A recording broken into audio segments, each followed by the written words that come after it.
Pwani Habari ni channel yako inayokupa habari moto moto zilizojiri hapa Pwani na kwingineko. Kaa nasi ili tukio lilotokea juzi la Mama Zainab M. Kassim ni tukio ambalo limetusikitisha na limetuhuzunisha kama kampuni ya usimamizi wa huduma za afya, na kwa upande wetu hatujalipokea vizuri na tumechukua hatua mbadala kwa ajili ya kusoti hili tatizo, na tunahakikisha kwamba tunachukua hatua ambazo tutaweza kuzuia au kupunguza matukio kama haya kutokea katika hospitali yetu. Mpaka sasa hivi tumechukua hatua ya kusimamisha wafanyakazi wote ambao walihusika katika tukio hilo, tukianzia mapokezi, madaktari, wauguzi pamoja na msimamizi wetu ambao walikuwa shift siku hiyo ya Jumapili tarehe 9 mwezi wa 3.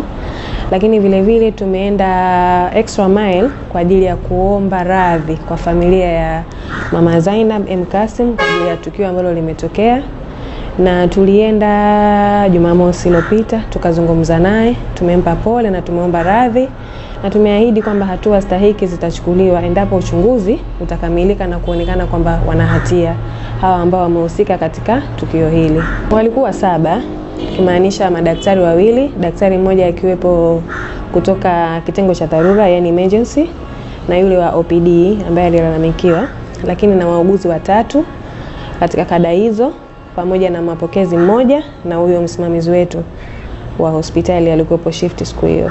Uchunguzi sasa hivi bado umefikia katika hatua ya kuchunguzwa, nikisema kwamba kuna baraza la wataalam wa kada husika walikuja tarehe 13 wakachukua maelezo, na sisi pia tukiwemo katika hiyo panel ya kuchukua maelezo.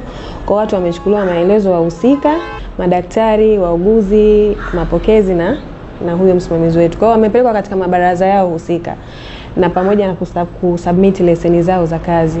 Kwa hiyo baraza sasa litafanya uchunguzi, likishafanya uchunguzi litaturejea na mrejesho wa kile ambacho kimefanywa uchunguzi. Kwa hiyo kusema uchunguzi utachukua muda gani nitashindwa kusema, lakini mpaka sasa hivi tayari maelezo yashafikishwa kwenye baraza, na ndio maana wahusika wamestopishwa kwanza ili kutoingilia uchunguzi wakati hatua nyingine zinaendelea. Na ni tukio linalomuumiza, na kibinadamu sio tukio zuri, kwa sababu leo limemtokea Bi Zainab, kesho linaweza likanitokea mimi Najma, kesho likamtokea ndugu yangu na Soso. Kwa hiyo hatua tuliyochukua ya kwanza kama Saifi, tumeona kuna umuhimu wa kurudia mafunzo na ambayo hawa wataalamu wetu watapata kujikumbusha za medical ethics ambazo wamefundishwa darasani, kwamba wewe kama daktari una wajibu wa kujua kwamba mimi mgonjwa nina mahusiano nao ya karibu kabisa, kwamba mgonjwa huyu natakiwa niweze kuforesee damage, kwamba hili tatizo lilokuepo hapa, je, nisipofanya hii hatua itakuwaje? Kwa hiyo tunataka kurudia yale mafunzo ili tuweze kuwakumbusha wataalamu wetu wajibu wao wakiwa katika mazingira ya kazi. Lakini mbali na hayo, tumefanya training kwa hawa ambao sio wataalamu wa afya. Tunazungumzia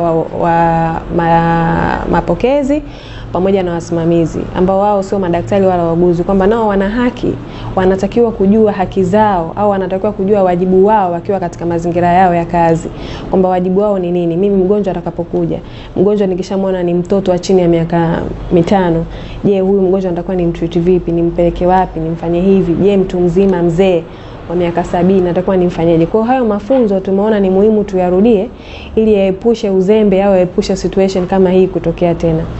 Lakini mbali na hayo vile vile tumeamua kuimarisha usimamizi wetu katika hospitali ya Shumbuni, ambao tumeongeza wafanyakazi wetu kwa upande wetu wa msimamizi ambao wana qualification ya uongozi katika huduma za afya. Kwa hiyo tumeongeza sasa hivi wako 2 pale.